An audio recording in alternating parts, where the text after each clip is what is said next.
क्या मुख्यमंत्री धामी और बीजेपी प्रदेश अध्यक्ष महेंद्र भट्ट ने अपनी एक गुगली से नए नवेले सांसद त्रिवेंद्र सिंह रावत और अनिल बलूनी को उलझा दिया है?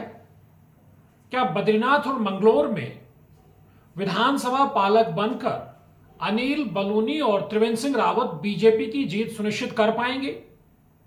क्या बीजेपी प्रदेश संगठन ने दोनों नए नवेले सांसदों पर सारी जिम्मेदारी छोड़कर खुद को अलग कर लिया है? और बद्रीनाथ के संकेत क्या कहते हैं? और मंगलौर में किस तरह बीजेपी अब तक 5 चुनाव में रही है? उसके बाद 24 जून से लोकसभा का विशेष सत्र भी शुरू हो रहा है और हिमाचल के दल बदलुओं के हाल हमारे सामने हैं। ऊपर से आरएसएस से लेकर बीजेपी के भीतर मौसमी नेताओं पर एक बहस छिड़ी है और फिर बद्रीनाथ और मंगलौर का उपचुनाव हो रहा है। दोस्तों नमस्कार, दिनचर्या के खास political show pure politics with power में आपका स्वागत है। आरएसएस से लेकर बीजेपी के भीतर लोकसभा चुनाव नतीजों के बाद से ही इस मुद्दे पर बहस चर्चा छिड़ी हुई है कि मौसमी यानी दल बदलू नेताओं के चक्कर में बीजेपी आलाकमान ने, बीजेपी नेतृत्व ने सालों से दरी बिछा रहे, मेहनत कर रहे अपने पार्टी के कार्यकर्ताओं और नेताओं को इग्नोर कर दिया। नतीजा ये रहा कि बहुत से मौसमी नेता जिनको लोकसभा का टिकट दिया था वो भी जीत नहीं पाए और उससे पार्टी काडर्स में एक उदासीनता और निराशा गई, जिसके चलते बीजेपी कहां 370 की बात कर रही थी और वो 270 272 पर भी नहीं पहुंची, 240 पर अटक गई। यानी बैसाखियों की मोदी सरकार चल रही है। इसी बीच उत्तराखंड में बद्रीनाथ में बीजेपी ने जिसे प्रत्याशी बनाया है, मंगलौर में बीजेपी ने जिसे प्रत्याशी बनाया है, ये संयोग समझिए, ये बीजेपी की सियासत का सच समझिए। दोनों के दोनों आयातित हैं। बद्रीनाथ में तो ठीक लोकसभा चुनाव से पहले राजेंद्र भंडारी कांग्रेस के विधायक होते थे और वो बीजेपी का पटका पहन लेते हैं, और मंगलौर में तो और भी बुरा हाल है। मंगलौर में तो बीजेपी को उत्तराखंड से विपक्षी दलों से कोई नेता मिला भी नहीं। उसके लिए वो हरियाणा के फरीदाबाद पहुंचे और वहां से करतार सिंह भड़ाना को ले आए। न जाने क्या बीजेपी को करतार सिंह भड़ाना में खूबी नजर आई। अगर गुर्जर चेहरा ही मैदान में उतारना था तो कुंवर प्रणव सिंह चैंपियन से लेकर कई चेहरे उनके पास प्रदेश में मौजूद थे।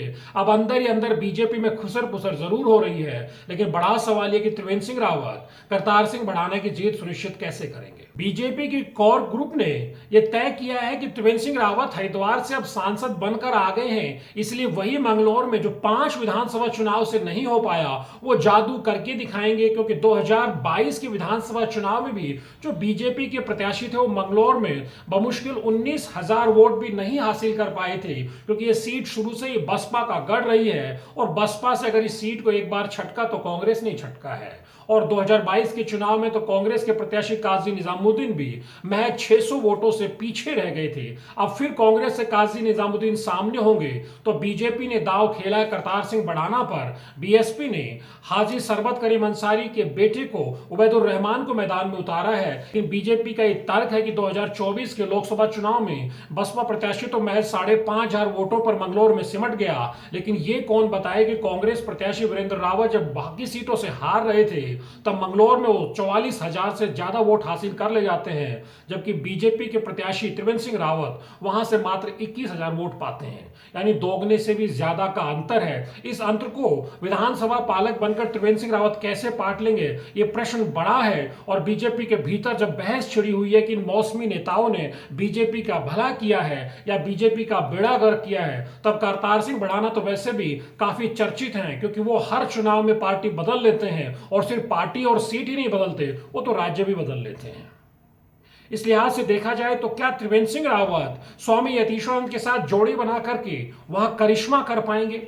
ये एक अपने आप में बड़ा सवाल है, वो भी तब। और बद्रीनाथ में क्या अनिल बलूनी राजेंद्र भंडारी की जीत सुनिश्चित कर पाएंगे? बद्रीनाथ में हालात फिर भी बीजेपी के लिए बेहतर है, क्योंकि वहां से बीजेपी प्रत्याशी अनिल बलूनी को लोकसभा चुनाव में भी कांग्रेस प्रत्याशी गणेश गोदियाल के मुकाबले करीब 8,500 वोटों की लीड मिली है। यानी अगर सब कुछ ठीक रहे तो बद्रीनाथ में राजेंद्र भंडारी जीत हासिल कर सकते हैं। लेकिन राजेंद्र भंडारी के सामने चुनौती यह है कि वो 2022 में कांग्रेस के टिकट पर चुनाव लड़ते हैं। यानी तब बद्रीनाथ के लोगों ने कांग्रेस को जिताने के लिए राजेंद्र भंडारी को वोट दिया और अब ठीक लोकसभा चुनाव से पहले वो पाला बदल के जब बीजेपी में चले गए हैं तो वो बीजेपी के सिंबल पर वोट मांग रहे हैं। हालात ऐसे हैं कि बीजेपी के वहां के स्थानीय नेताओं में नाराजगी है और खुद जो राजेंद्र भंडारी के भाई हैं वो ताल ठोक चुके हैं कि वो भी यहां से चुनाव लड़ेंगे। कांग्रेस की तरफ से संभावना लखपत बुटोला को मैदान में उतारने की है। लखपत बुटोला भी पोखरी ब्लॉक से आते हैं जहां से खुद राजेंद्र भंडारी आते हैं और वहीं से उनके भाई वो भी वहीं से आते हैं। तो ऐसे हालात में राजेंद्र भंडारी के सामने चुनौती बड़ी रहने वाली है। उससे भी बड़ी चुनौती ये भी रहने वाली है कि हिमाचल में हमने देखा कि दल बदलुओं का हाल क्या हुआ। 6 कांग्रेस के दल बदलू बीजेपी के सिंबल पर चुनाव लड़ते हैं, 4 चुनाव बुरी तरह से हार जाते हैं।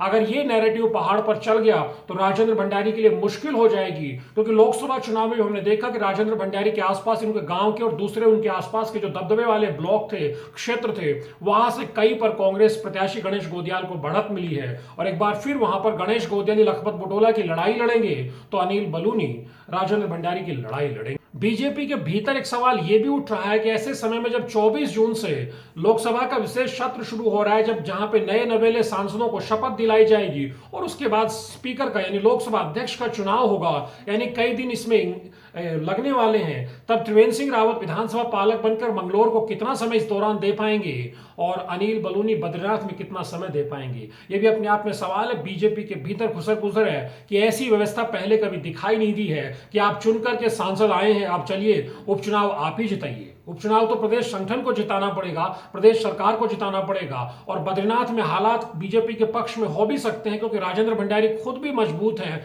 बीजेपी भी मजबूत है। यह अलग बात है कि भीतर घात का बड़ा डर है, लेकिन लखपत बुटोला अपने स्तर पर जिस तरह से पिछले कुछ महीनों से लगातार घूम रहे हैं, ये मैसेज देने की कोशिश कर रहे हैं कि दो हाथ जब राजेंद्र भंडारी से होंगे तो इस बार वो बाजी पलट देंगे।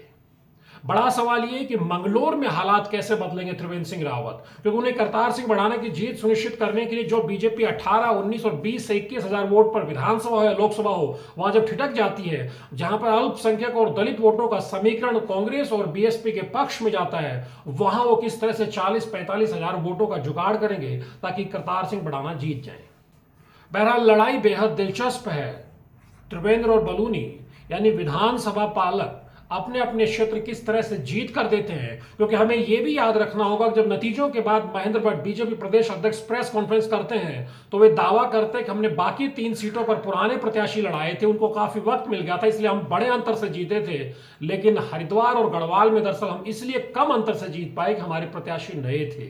जब आपके प्रत्याशी नए थे, वो अपने चुनाव में उतना मेहनत नहीं कर पाए, उतना जोर नहीं लगा पाए कि उनको भी नैनीताल, टिहरी और अल्मोड़ा की तरह उनकी जीत भी बड़ी हो जाए, तब आप उनके भरोसे वो विधानसभा उपचुनाव की जीत की लड़ाई कैसे डाल सकते हैं, जहां दोनों ही लड़ाई बीजेपी के लिए बहुत चुनौतीपूर्ण है, खास तौर पर मंगलौर में तो बेहद चुनौतीपूर्ण। तनुज अड्डा के वीडियोस को लाइक कीजिए, शेयर कीजिए और चैनल को सब्सक्राइब करना मत भूलिए। नमस्कार।